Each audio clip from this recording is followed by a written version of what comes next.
A'udzu billahi as-sami'il 'alim minasy Baik jemaah sekalian, kita masuk di pembahasan kita dalam kitab Tadhkiratus Sami' fi Adabil Alim wal Muta'allim, ya. Dan kita masih di pasal ketiga. Tema besarnya adalah membahas tentang adab seorang guru dan santri secara mutlak, ya. Dan tema kita pada malam hari ini akan membicarakan bagaimana hubungan antara guru dan murid yang di situ harus muncul rasa kasih sayang atau saling mencintai, ya. Dalam artian munculnya ikatan saling sayang di antara guru dan murid atau murid dengan murid, itu termasuk di antara adab, ya. Makanya kalau ada di antara pelajar atau santri, ya, dan perlu digarisbawahi jamaah sekalian, kita menganggap kita semua di sini sebagai santri, ya. Walaupun jenengan usianya sudah senior-senior, tetap santri dan santriwati, ya, biar kayak semacam di pondok begitu, ya.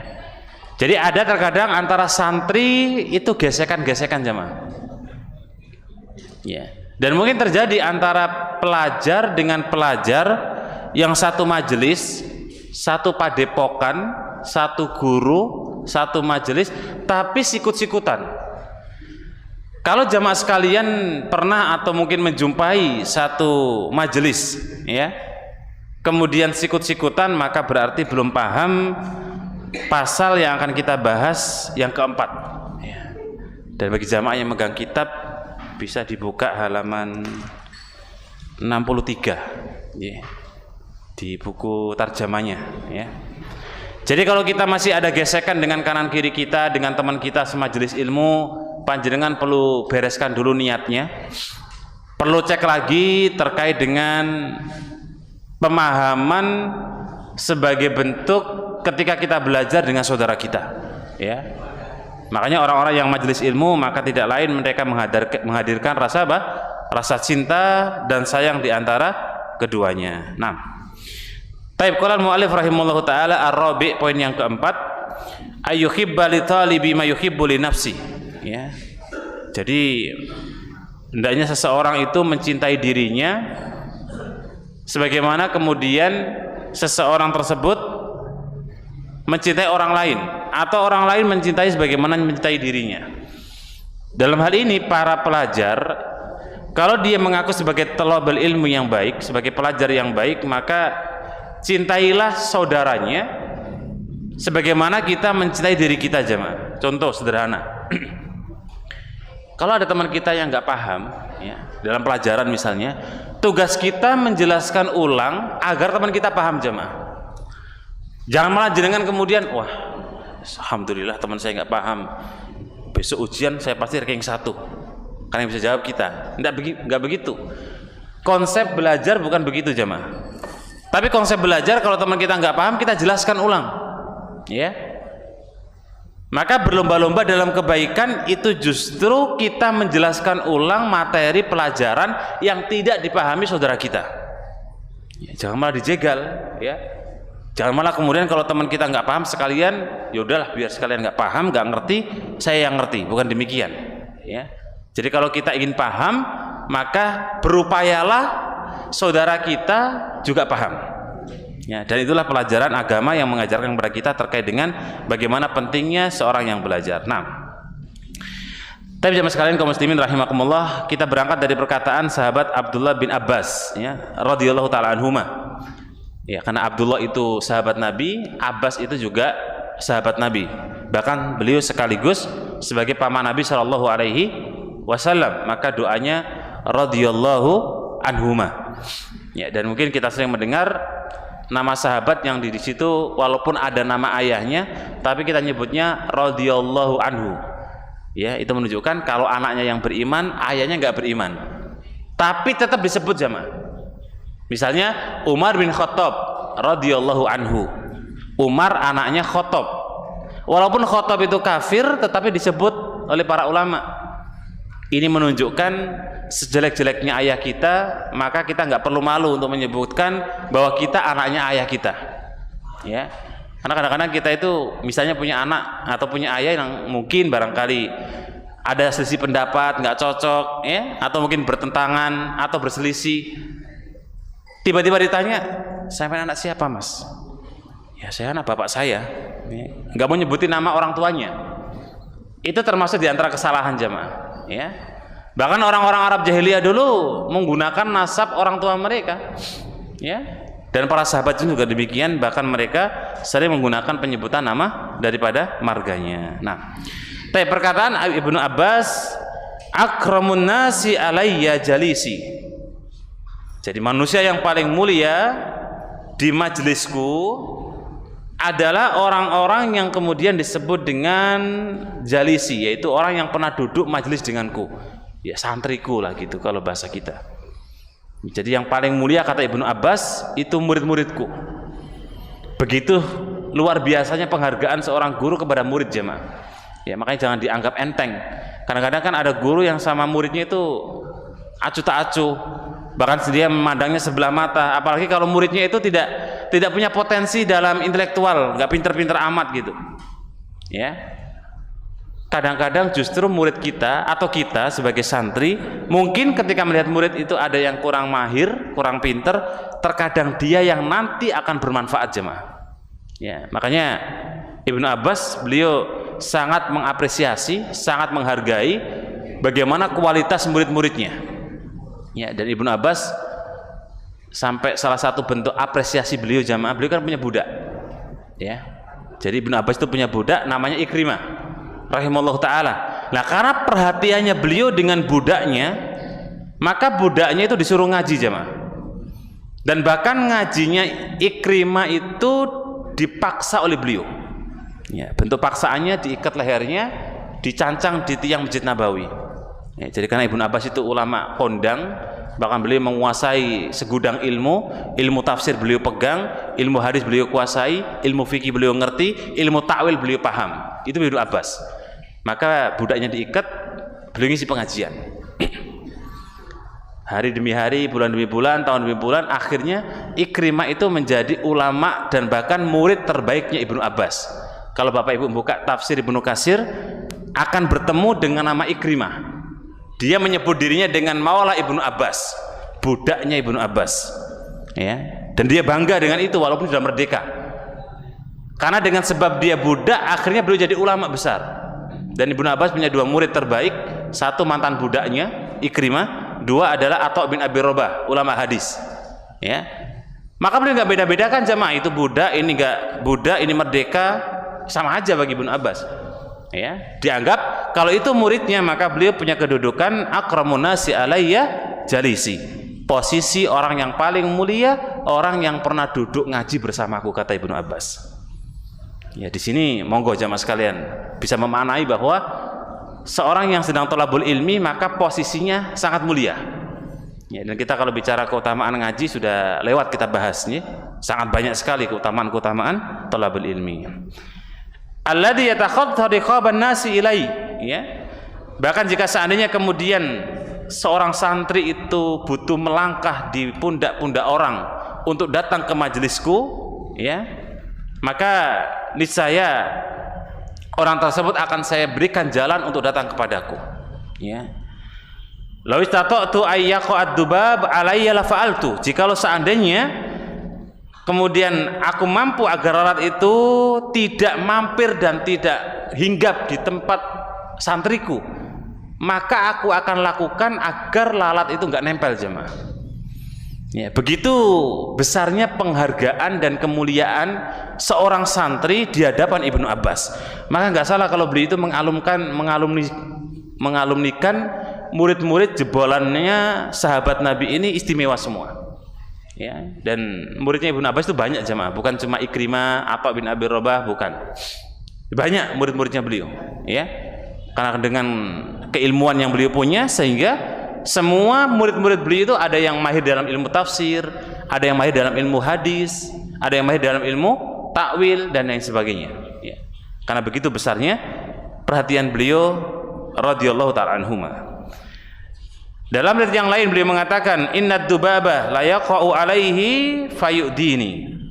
Sungguh lalat itu ya jika hinggap kepadanya maka itu membuatku sedih. Jadi artinya sampai sebegitunya jamaah. Ya, makanya kalau kita bicara santri adabnya kepada guru kan harus guru kepada santri itu punya adab yang besar juga. Nah, contoh sederhana, nggak boleh seorang guru bully santri. Nggak boleh seorang guru itu kemudian ngejek santri. Nggak boleh seorang guru merendahkan kehormatan santri di depan santri yang lain.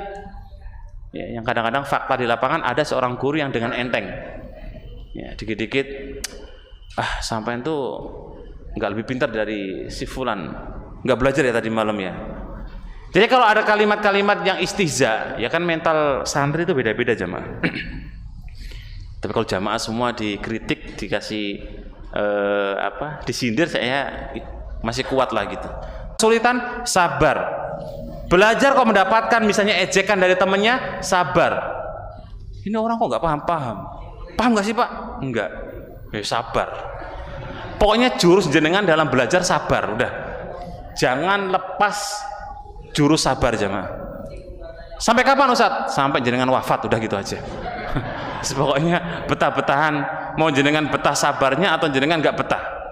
Karena sabar itu jamaah sekalian dofaro, man sobaro dofaro. Yang sabar dia akan beruntung, yang sabar dia akan berhasil. Kalau enggak.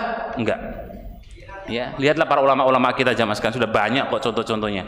Ya, segudang ilmu para ulama kita itu diawali dengan kesabaran.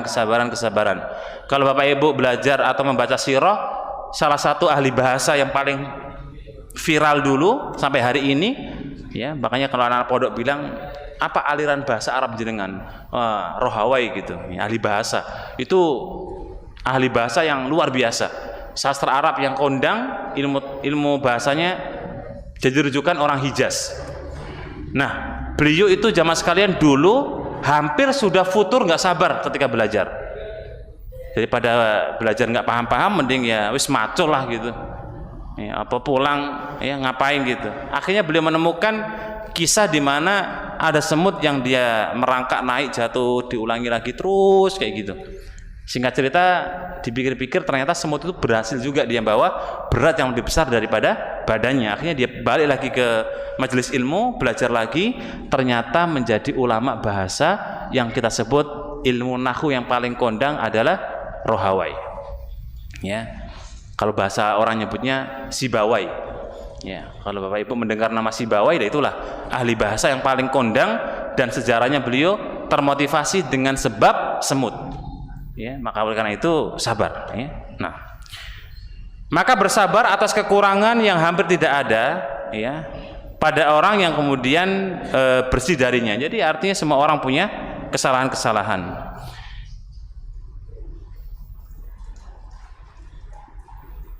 Bahkan bersabar di atas semua perbuatan yang dilakukan oleh saudara-saudara kita yang kita ini kemudian kesulitan dalam memahami pelajaran, ya. Namun demikian, hendaknya seorang guru meluruskan apa yang dilakukan muridnya dengan kasih sayang dan lemah lembut. Ya, inilah yang disebut dengan nasihat jamaah. Ya, jadi jangan sampai ada orang minta kita nasihat. Ya, dan saya yakin Bapak Ibu juga mungkin menjadi sumber untuk orang lain ditanya karena sudah ngaji. Jangan sampai ketika ada orang yang tanya kepada kita seperti kisah seseorang yang membunuh jiwa 99 jiwa. Ya, jadi dia ingin taubat, tanya pada seseorang, yang ditanya malah bilang sampean tobat nggak akan diterima mas. Wah, semua angkel ini ya kan. Mau tobat serius malah ditanya jawabannya nggak enak. Wis bacok sekalian. Geneplah 100. Ya. Kadang-kadang orang mau tobat tapi nggak ketemu orang yang tepat. Ya. Kalau dalam ilmu pendidikan biasanya kalau orang punya masalah dalam ilmu parenting, nggak semua psikolog itu bisa memberikan solusi jamaah. Nggak semua. Segudang ilmunya itu belum tentu bisa. Karena itu cocok-cocokan. Ya. Makanya orang tadi yang ketika dia membunuh 100 jiwa itu ingin taubat lagi. Nah, ketika dia yang kedua ingin taubat, dia ketemu dengan orang yang tepat. Walaupun orang yang kedua ini nggak tahu bagaimana caranya, dia berikan solusi. Mas, saya mau tobat, sana ke tempat seberang. Itu ada orang baik, ada orang soleh. Sampai ke sana saja tanya. Itu sudah menjadi sebab begitu senangnya orang tadi sampai akhirnya dia menuju ke tempat yang dituju. Ternyata dengan perjalanan Allah berkehendak lain, ya. Jadi Allah cabut nyawanya di saat dia ingin taubat, ya, sehingga dosa yang 100 jiwa yang dia bunuh itu masih ada, tapi niat untuk baiknya juga sedang dilakukan, ya. Allah Maha Adil jemaah sekalian. Malaikat rahmat dan malaikat adab sedang berebut, ini orang enaknya disiksa apa dikasih rahmat, ya. Kalau malaikat rahmat bilang innamal a'malu binniyat, niatnya dia sudah menuju kebaikan, ya udahlah dimaafkan. Kata si malaikat adab, oh jangan, ya, dia belum berbuat apa-apa. Allah berikan kasih sayangnya, digeserlah karena disuruh menghitung mana yang lebih dekat. Ternyata lebih dekat untuk menuju kebaikan, maka dia mendapatkan ampunan dari Allah Subhanahu wa Ta'ala, ya. Ini menunjukkan kalau bagaimana seseorang itu hendaknya memberikan nasihat kepada orang lain dengan kasih sayang, lemah lembut. Wabil khusus, nah ini saya khususkan, memberikan nasihat kepada seorang wanita. Nabi kita pernah bersabda, istausu bin nisa khairon, berikanlah wasiat kepada wanita dengan cara yang baik, karena fitrahnya wanita itu apa? Apa Pak? Nakal, soleha, masya Allah. Itu ibu-ibu yang jawab. Fitrah wanita itu bengkok jamaah, iwat. Kalau kita luruskan dengan keras maka dia patah, kalau kita biarkan dia bengkok terus. Mohon dipahami nggih Bu, jangan mentang-mentang minta dipahami terus. Nah, ibu-ibu harus paham nih. Fitrah wanita itu bengkok, ya. Kalau dia dikerasi maka dia patah, kalau dibiarkan bengkok terus. Maka Nabi katakan istau binisa khairan, ingatkan wanita dengan baik, ya. Makanya Nabi itu kalau berhadapan dengan wanita banyak ngalahnya jemaah. Bapak nggih ngoten? Atau nggak mau kalah sama ibu? Jangan.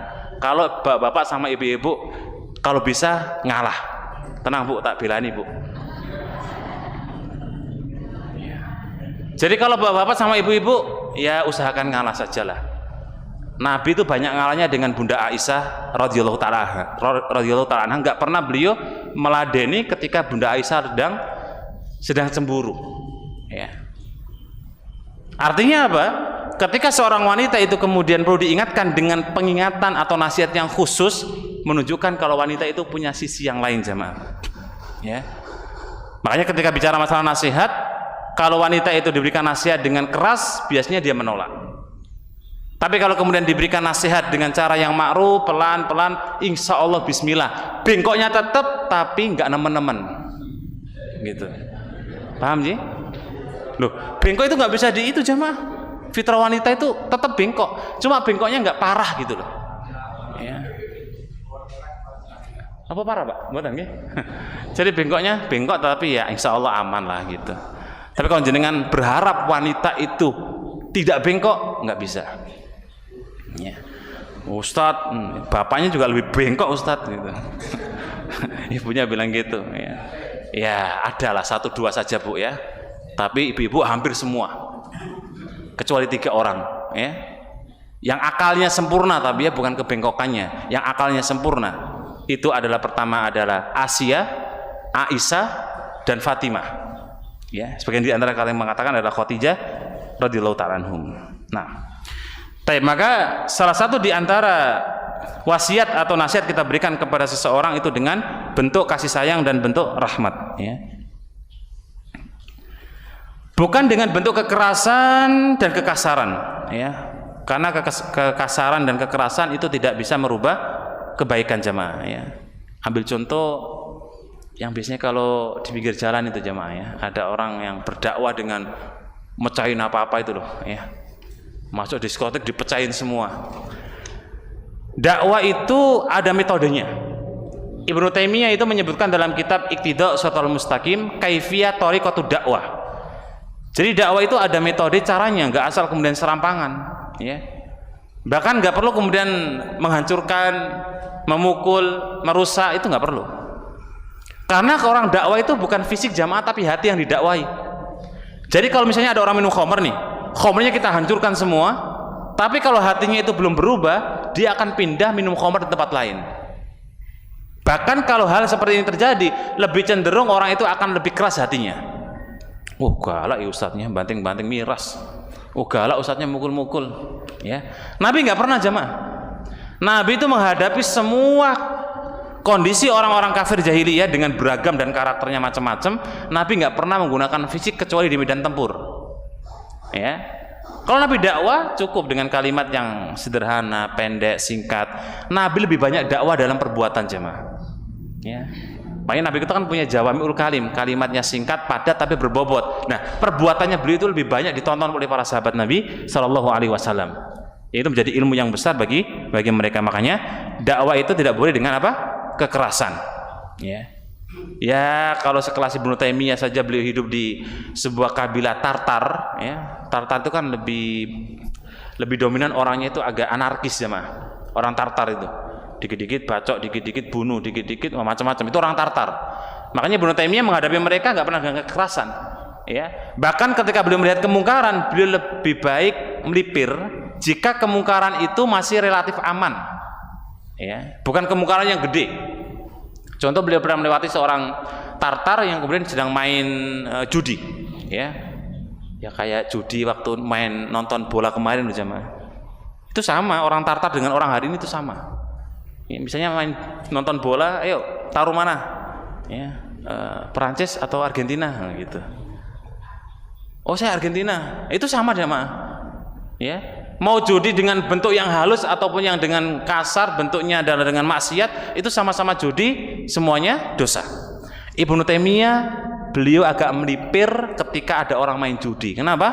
Ketika ditanya oleh muridnya, kenapa beliau tidak mengingkari, dikhawatirkan kalau orang Tartar main judi itu diingkari atau dilawan, dia akan pindah ke kemaksiatan yang lebih besar, yaitu suka menculik istri orang. Dia itu lebih besar, jadi menzinai istri tetangga. Makanya Ibnu Taimiyah melepas, karena kebiasaannya orang Tartar begitu. Artinya jamaah sekalian, dalam tahapan nahi mungkar, kalau ada sesuatu yang kalau kita ingkari itu madharatnya besar, maka jangan rem dulu. Ya, kita tetap mengingkari maksiat itu, tapi kita rem. Ya, karena kalau kita ingkari maksiat itu ternyata dia lebih besar maksiatnya, maka justru itu kita berdosa. Contoh tadi misalnya, kalau orang judi, itu maksiat jamaah tetap.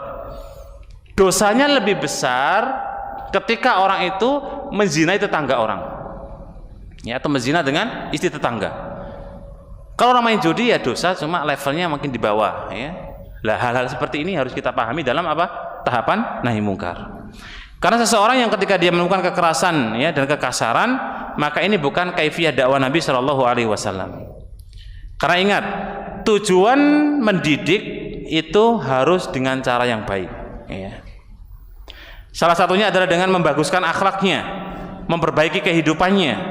Ya, jika murid itu cerdik dan memahami bahasa isyarat, ya ini juga penting jamaah. Jadi tipe-tipe murid itu ada yang memang kalau cerdik itu identik dengan apa?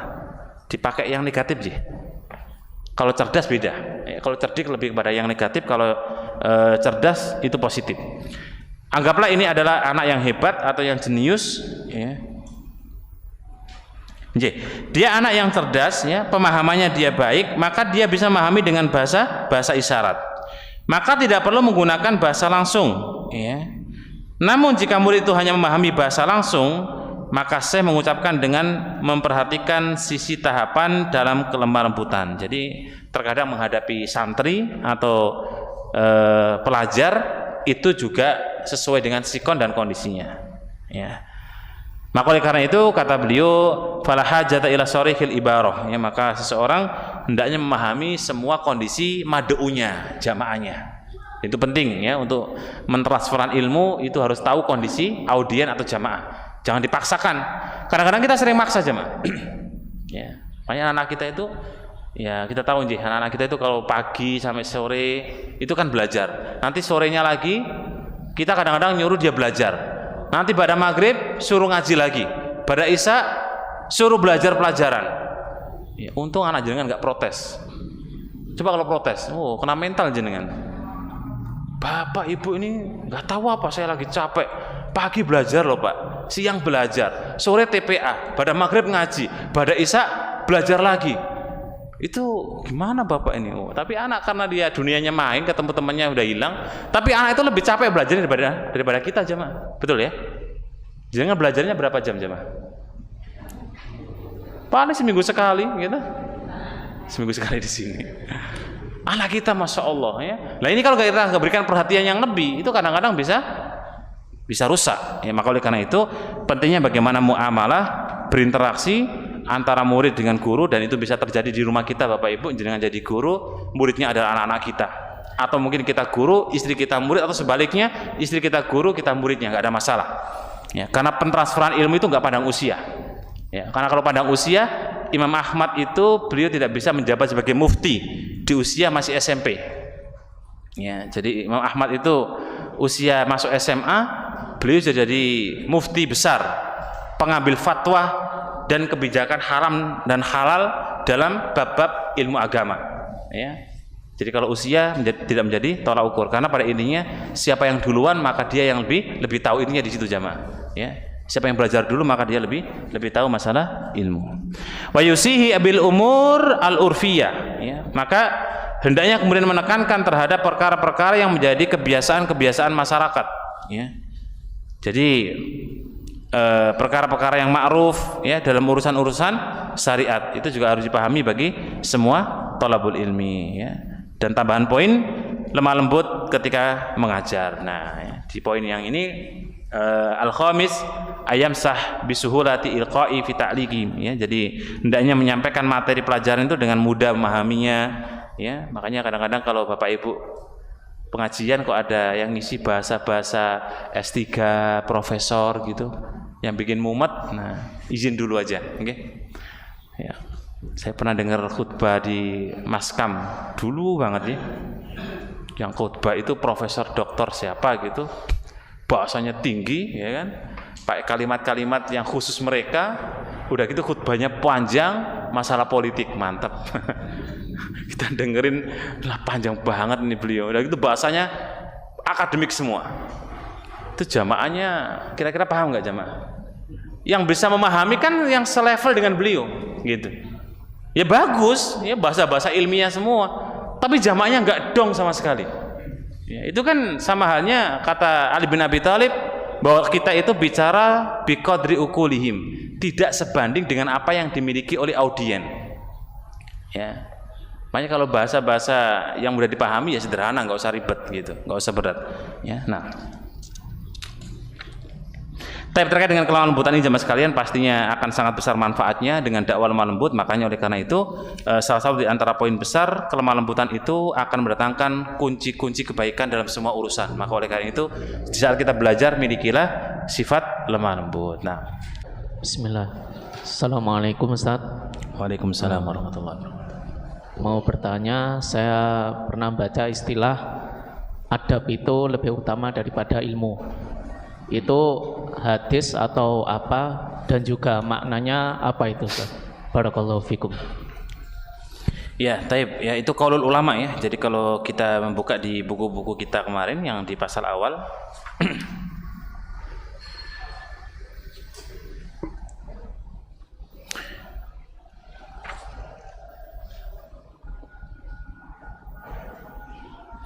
ya, au fi makna ya, kata Sufyan ibnu Uyainah, beliau mengatakan bahwa al-adab mizanul akbar minal ilmi. Ini semakna dengan perkataan atau pertanyaan jenengan bahwa adab itu timbangan yang paling besar dari ilmu. Artinya adab itu lebih utama ya.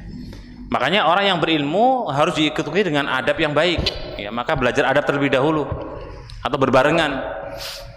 Karena faktanya orang yang berilmu tanpa adab ini ya pasti rusak. Ya, makanya adab itu penting.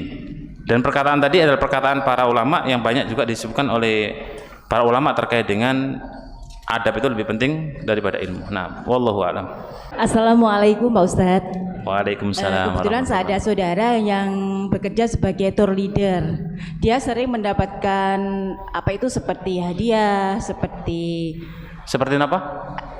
Hadiah. Oh, hadiah. Ya, terus kalau makan juga ditraktir, ada fee juga. Terus itu hukumnya gimana Pak Ustadz? Yeah. Yang saya tanyakan seperti itu. Matur nuwun. Assalamualaikum warahmatullahi wabarakatuh. Waalaikumsalam warahmatullahi wabarakatuh. Taib. Bicara hadiah hukum mubah ya, Ma. Hukum asal hadiah itu boleh selama tidak ada ikatan-ikatan dan tidak ada kemudian pembayaran ya. Maka hadiah itu hukum asalnya mubah. Hadiah itu pemberian yang diberikan pada orang lain kepada kita, itu hadiah namanya, ya. Nah, kalau hadiah itu sifatnya adalah kemudian umum, orang memberikan hadiah kepada kita, maka jatuhnya hukumnya adalah mubah. Hanya saja nanti kalau ada hadiah yang sifatnya harus biasanya ada pendaftaran, nanti ikut semua, nanti kalau yang dapat hadiah ini setelah ikut daftar dan sebagainya. Nah, uang pendaftaran itulah yang perlu dikaji dalam kajian Islam. Karena terjadinya adalah semacam kayak uang pendaftaran untuk mendapatkan hadiah. Yang daftar belum tentu dapat. Di situ ada unsur gorornya, ya, keceliknya, ruginya, ya.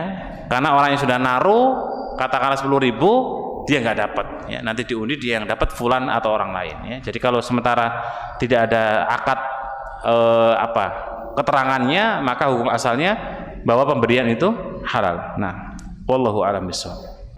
Assalamualaikum warahmatullahi wabarakatuh. Waalaikumsalam warahmatullahi wabarakatuh. Izin bertanya Ustadz, saya agak rancu yang masalah GoFood dengan Just Tip itu gimana hukumnya? GoFood iya kan? Kita membeli kan dibayarin dulu gitu loh. Nah, terus hukumnya gimana ya dengan Just Tip? Jasa titip. Ya, jasa titip. Ya. Itu apakah hukumnya? Terima kasih Ustadz.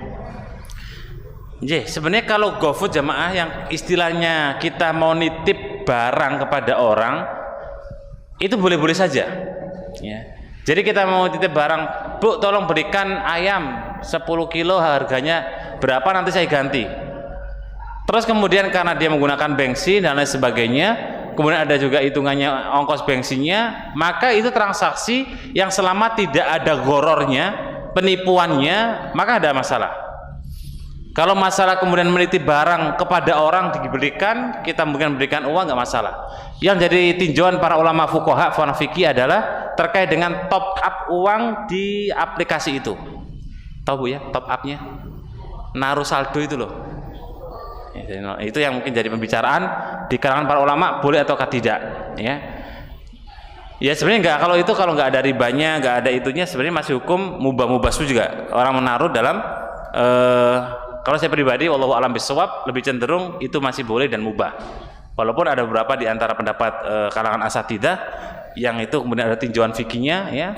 Tapi selama tidak ada goror, pada intinya harga sama dengan barang sesuai dengan akad, ya. Adapun kemudian ada upah lebihnya untuk kemudian jasa, itu saya kira transaksi dalam muamalah, ya. Dan itu tidak masalah wallahu a'lam. Apalagi yang tadi titip barang. Nah.